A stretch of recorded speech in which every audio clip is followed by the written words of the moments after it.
Here's what the Luftwaffe refused to believe until it was already too late. A single American fighter they mockingly called the Flying Milk Jug would go on to destroy more enemy aircraft and ground targets than any other plane in the European theater, and the German pilots who laughed at its stubby silhouette in 1943 wouldn't be laughing 6 months later when entire squadrons vanished from the sky. The Republic P-47 Thunderbolt looked nothing like a fighter should look. It was massive, weighing over 7 tons, fully loaded, nearly twice as heavy as the sleek Messerschmitt Bf-109s and Focke-Wulf FW-190s that ruled European skies. Its fuselage was so wide that German pilots genuinely thought it was a joke when they first encountered it in combat. A fat American target that would be easy pickings for their battle-tested machines. They radioed back to base with confident reports about the new opposition, some even breaking formation, to engage what they assumed would be simple victories to pad their already impressive tallies. But something unexpected happened in those first encounters over France in early 1943, something that would fundamentally shift the balance of air superiority in World War II. The P-47 didn't crumble under the first pass like the early American fighters had done. It didn't explode when cannon shells ripped into its engine. It didn't spin out of control when riddled with machine gun fire. Instead, it absorbed punishment that would have torn other aircraft to pieces, kept flying, and then struck back with a fury that German pilots had never experienced before. Those first combat reports from Luftwaffe aces described something almost supernatural, a plane that refused to die even when it should have been falling in flames toward the French countryside below. The story of the Thunderbolt begins not with a brilliant flash of inspiration, but with a desperate problem that American aviation engineers faced in 1940.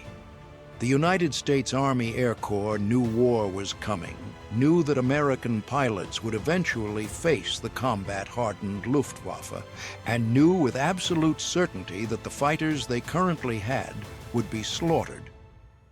Early American fighter designs focused on speed and maneuverability, but sacrificed protection and firepower, a philosophy that worked fine in peacetime air shows but proved catastrophic in actual combat. Republic Aviation's chief designer, Alexander Kartveli, took a completely different approach, one that his competitors thought was insane. Instead of trying to build the lightest, most agile fighter possible, he decided to build the most powerful, most heavily armed, most protected fighter that could still get off the ground.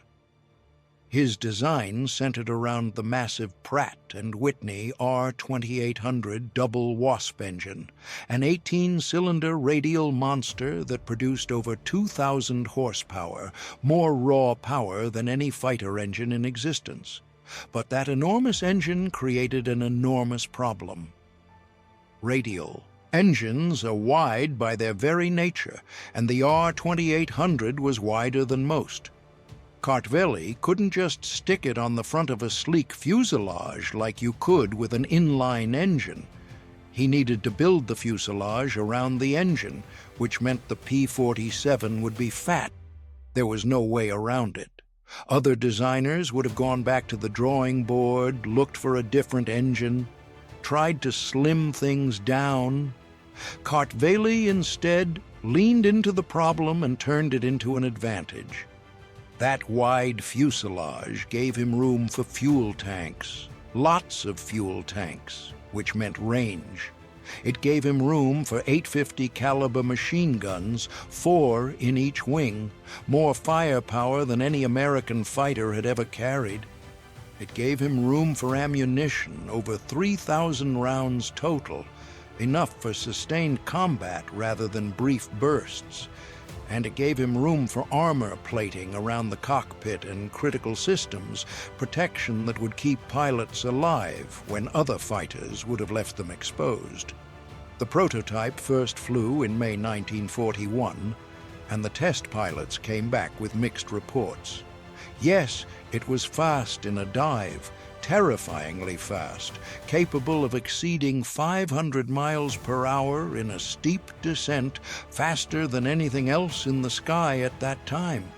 Yes, it could take punishment. The airframe was incredibly sturdy, built like a tank with wings. But it was also heavy, sluggish in climbs compared to its contemporaries, and its rate of turn left something to be desired. The debate raged within the Army Air Corps about whether to proceed with production or cancel the program entirely. Some officers argued that maneuverability was everything in air combat, that a fighter needed to turn inside its opponent to survive, and the P-47 simply couldn't do that against German fighters. Others pointed out that tactics could compensate for limitations, that speed and firepower might matter more than turning ability if used correctly, and that the protection the Thunderbolt offered could save countless pilot lives.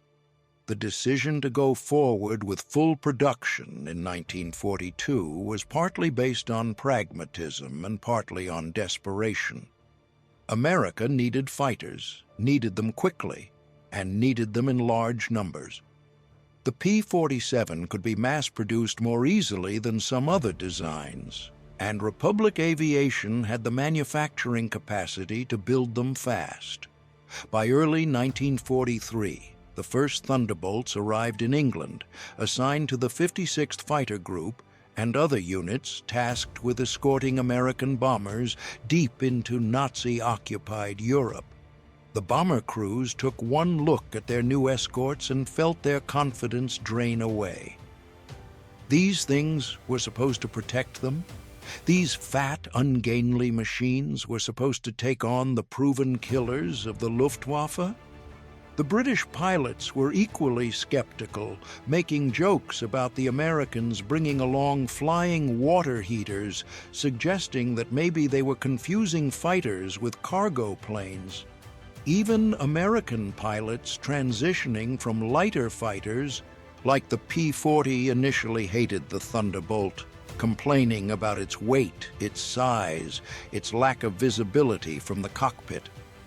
Everything about it felt wrong compared to what they thought a fighter should be. Then came the first real combat missions over occupied France, and everything changed. German pilots did exactly what the skeptics feared they would do. They attacked aggressively, confident in their superior maneuverability and their years of combat experience. Bf-109s and FW-190s dove on American bomber formations, expecting the P-47 escorts to either flee or die. What happened instead rewrote the rules of air combat over Europe. The Thunderbolts didn't try to turn with the German fighters because their pilots quickly learned that was suicide. You never turn with a 109 if you can help it. Instead, they used their advantages ruthlessly. When attacked, they dove, accelerating to speeds the German fighters couldn't match without risking structural failure. When they had altitude advantage, they dove on German formations from above, blasting through with their 8 machine guns hammering, then using their speed to climb back up before the Germans could react. It was called boom and zoom tactics, and the P-47 was built perfectly for it. Those 850 caliber machine guns were the real shock for Luftwaffe pilots. Previous American fighters typically carried 4 or 6 guns, which could damage an enemy plane, but often required multiple passes to score a kill.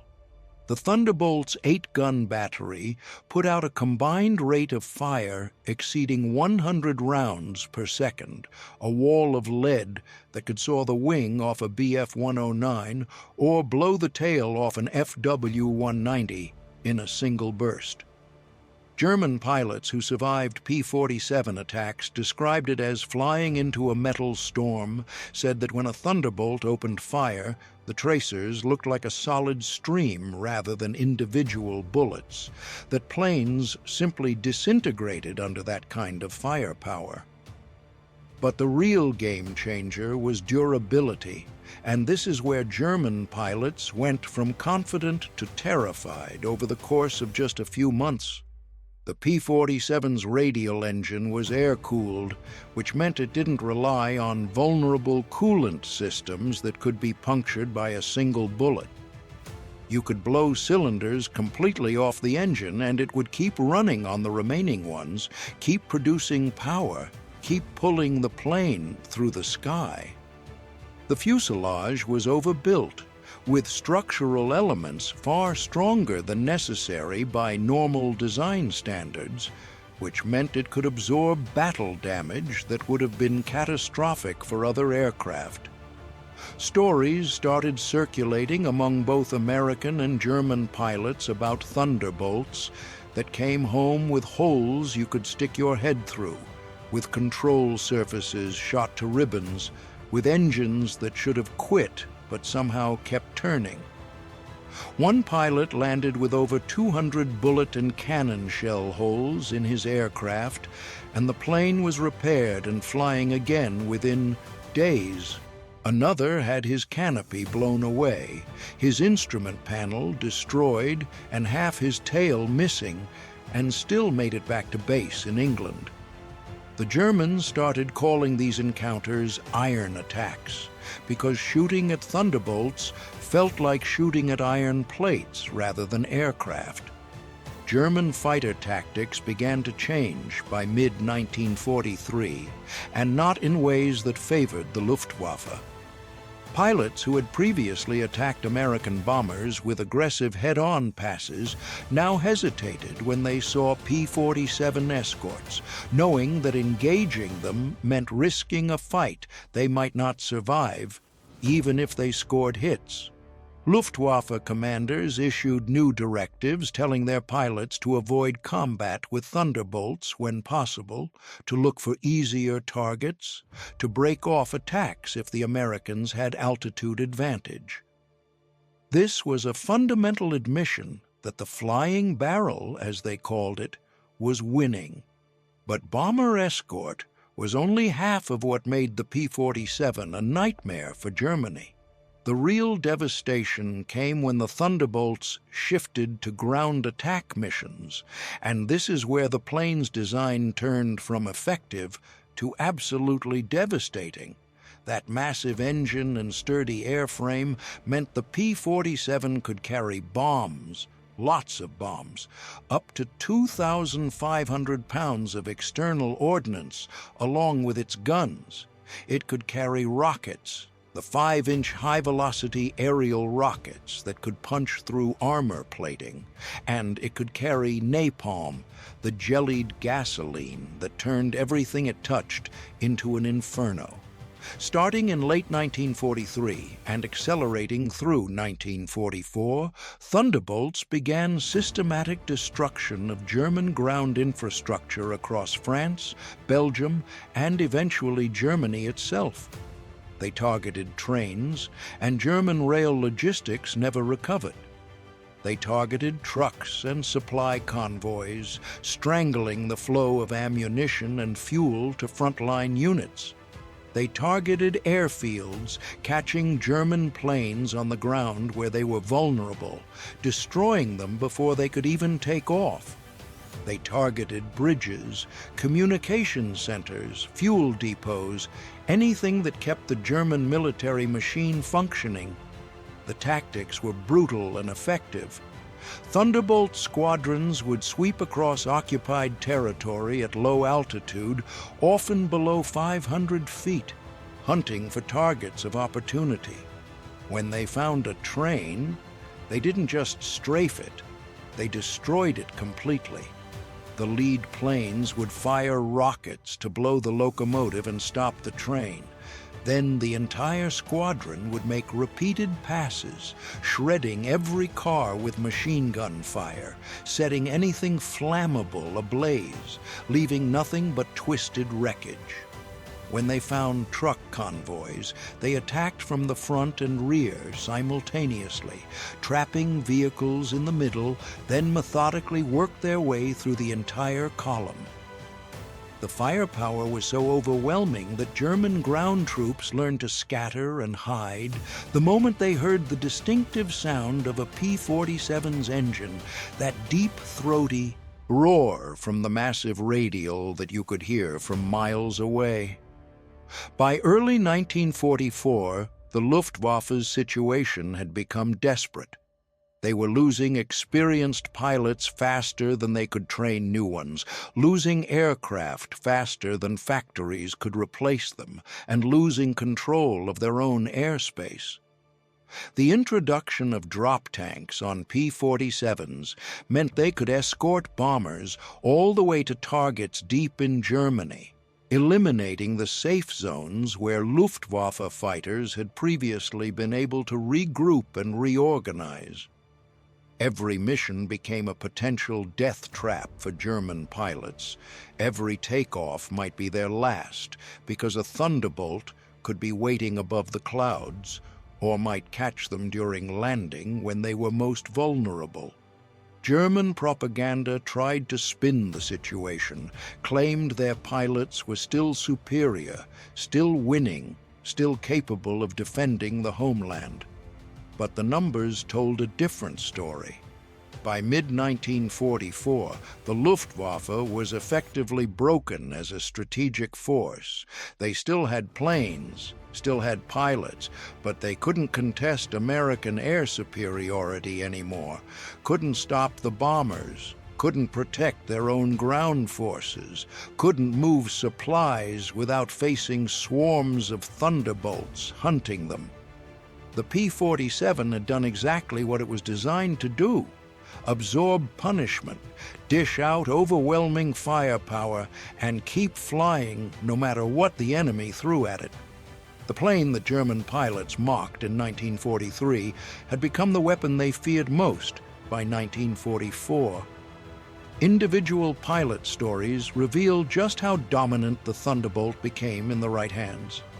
Francis Gabreski flew P-47s with the 56th Fighter Group and became the top American ace in Europe, with 28 confirmed kills, all but one scored in Thunderbolts.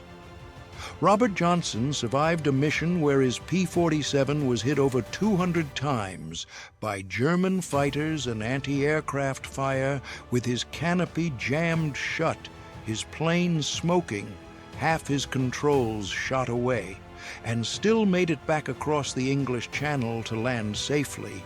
He later said the plane saved his life, that any other fighter would have gone down.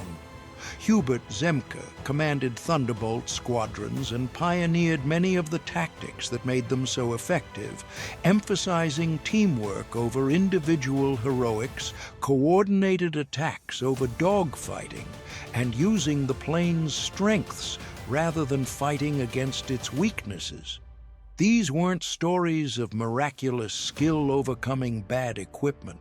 These were stories of good pilots in excellent equipment, dominating their opponents through superior design and sound tactics. The ground attack campaign intensified as Allied forces prepared for D-Day. Thunderbolts flew thousands of sorties in the weeks before the invasion, systematically destroying transportation networks across France, isolating German forces in Normandy from reinforcements and supplies. On D-Day itself, P-47s provided close air support for troops on the beaches, attacking German bunkers and strong points that threatened to halt the invasion. In the weeks after the landing, they flew constant patrols over the battlefield, preventing German armored counterattacks, destroying any vehicle that tried to move during daylight hours, turning roads into graveyards of burned-out tanks and trucks. One German general later said that Allied air power, particularly the Thunderbolts, made it impossible to conduct mobile warfare, that any movement during the day invited instant destruction from above.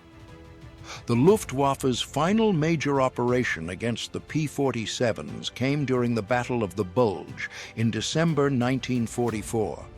Germany launched a massive ground offensive through the Ardennes, achieving complete surprise and initial success. For several days, bad weather grounded Allied aircraft, giving German forces a brief window to advance without air attack. But when the weather cleared, the Thunderbolts returned in force, and the German offensive collapsed under concentrated air assault. P-47s destroyed hundreds of tanks and vehicles, blasted supply columns, attacked troops in the open, turned the battlefield into a killing ground. German commanders later admitted that the offensive might have succeeded if not for Allied air superiority, and the P-47 was the weapon that most clearly demonstrated that superiority. By early 1945, the war's outcome was no longer in doubt, and the Thunderbolt's role shifted again. Deep penetration missions into Germany itself became routine, with P-47s strafing airfields, destroying the last remnants of the Luftwaffe on the ground, attacking trains carrying what little supplies Germany still had, demolishing bridges to prevent retreating German forces from escaping Allied advances. The plane that began the war facing skepticism from its own pilots had become the most feared Allied weapon in the European theater. Total production exceeded 15,000 aircraft, making it one of the most produced American fighters of the war. It served in every theater where American forces fought, not just Europe, but also the Pacific, the Mediterranean, the China-Burma-India theater.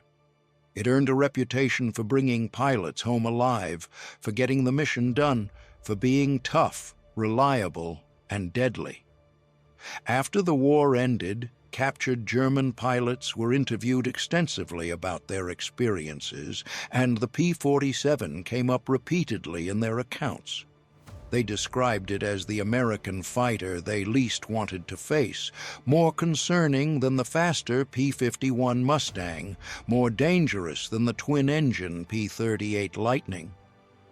When asked why, they pointed to the same factors over and over: the overwhelming firepower that could kill you in a single burst, the incredible durability that made it almost impossible to shoot down even when you hit it repeatedly, the speed in a dive that meant it could always escape if the fight turned against it, and most of all, the sheer numbers.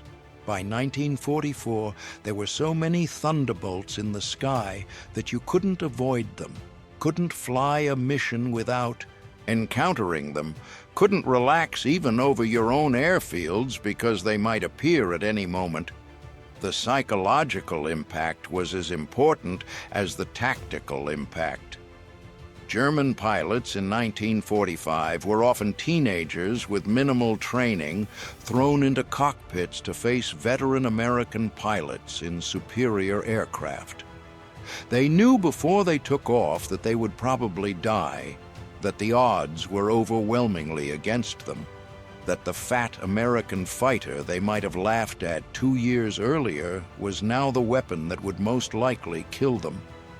That knowledge, that certainty of facing an opponent you couldn't beat, broke morale in ways that pure military defeat couldn't. Some units refused to fly. Others surrendered at the first opportunity, and veteran pilots who survived became instructors rather than risk more combat missions against planes like the P-47. The engineering lessons from the Thunderbolt influenced aircraft design for decades. The philosophy of building strength and protection into fighters rather than minimizing weight at all costs became standard practice. The 8-gun armament became a benchmark for fighter firepower. The tactics developed by P-47 pilots, boom and zoom attacks, using speed and altitude rather than maneuverability, became doctrine taught to fighter pilots for generations. Modern ground attack aircraft like the A-10 Thunderbolt II deliberately reference the P-47's legacy, carrying on its mission of devastating ground targets and keeping pilots alive in hostile environments. The plane that looked wrong, that seemed too big and too heavy and too slow to succeed, proved that unconventional solutions can solve impossible problems when implemented correctly. Republic Aviation's gamble on building the toughest fighter possible rather than the lightest or most agile paid off in ways nobody predicted in 1940. Alexander Kartvel's insistence on maximum protection and maximum firepower created a weapon that matched perfectly with the actual requirements of air combat in World War II, where durability and hitting power mattered more than turning radius, where bringing pilots home alive was more important than theoretical performance metrics, where the ability to absorb punishment and keep fighting decided battles. The Luftwaffe's mockery of the flying barrel turned to respect, then to fear, then to avoidance as they learned the hard way that the stubby, ugly American fighter was the most dangerous opponent they faced. Those German aces who laughed in early 1943 weren't laughing 6 months later when their friends were dead, their airfields were destroyed, their supply lines were in ruins, and the fat American planes were everywhere, hunting them, killing them, breaking their air force piece by piece. The P-47 Thunderbolt shattered the Luftwaffe not through superior maneuverability or speed, but through relentless pressure, overwhelming firepower, unbreakable durability, and sheer numbers. It was the hammer that crushed German air power, the weapon that German pilots learned to fear above all others, and the plane that proved sometimes the best solution doesn't look like what you expect it to look like. If this changed how you see World War II air combat, hit that subscribe button.